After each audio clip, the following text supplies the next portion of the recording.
सभी को नमस्कार। करियर फर्स्ट चैनल पर आपका स्वागत है। डिक्टेशन लिखने के लिए तैयार रहें। Ready start.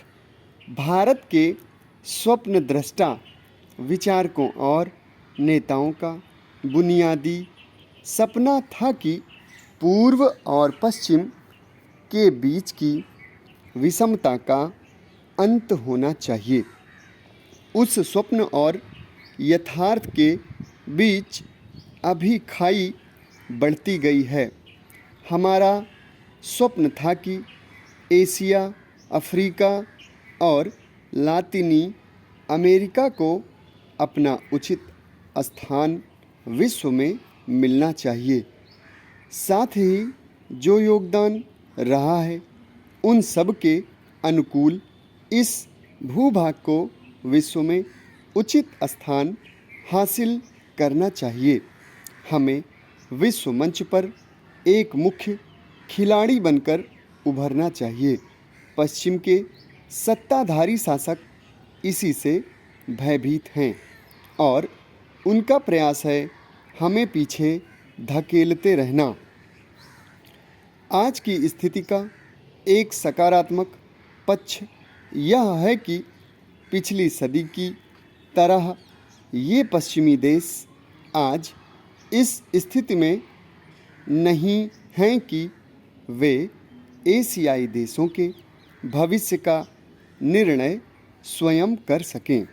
वे कल की तरह आज आक्रामक नहीं, आत्मरक्षात्मक भूमिका में हैं। लेकिन गांधी, नेहरू, रवि ठाकुर ने पश्चिम के वर्चस्व की समाप्ति एवं विश्व स्तर पर अपना स्थान बनाने का जो सपना देखा था वह अभी भी अपूर्ण है। अपनी संभावनाओं को क्षमता में बदलने की रणनीति, एजेंडा और कार्यक्रम क्या होगा, इसी दिशा में हमें सोचने की ज़रूरत है। पिछले 50-60 वर्षों ने हमें एक ठोस आधार दिया है जिस पर नई इमारत खड़ी की जा सकती है।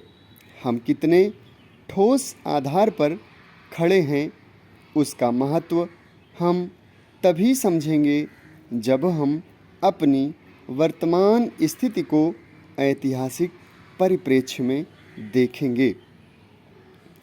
एक समय था जब भारत में एक सुई तक नहीं बनती थी। उसके लिए भी हम इंग्लिस्तान पर निर्भर थे। इतनी उर्वरा भूमि होते हुए भी लाखों लोग दुर्भिक्ष के शिकार हो जाते और भयावह गरीबी और अभाव से ग्रस्त थे।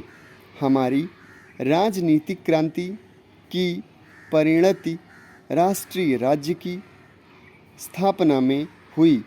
फिर राष्ट्रीय राज्य के माध्यम से आर्थिक क्रांति यानी आर्थिक पराधीनता और दरिद्रता से मुक्ति का अभियान शुरू हुआ। आर्थिक मुक्ति की दिशा में हमें कामयाबी मिली, लेकिन लक्ष्य से अभी हम बहुत दूर हैं। आर्थिक कमजोरी हमें विरासत में उपनिवेशवाद से मिली।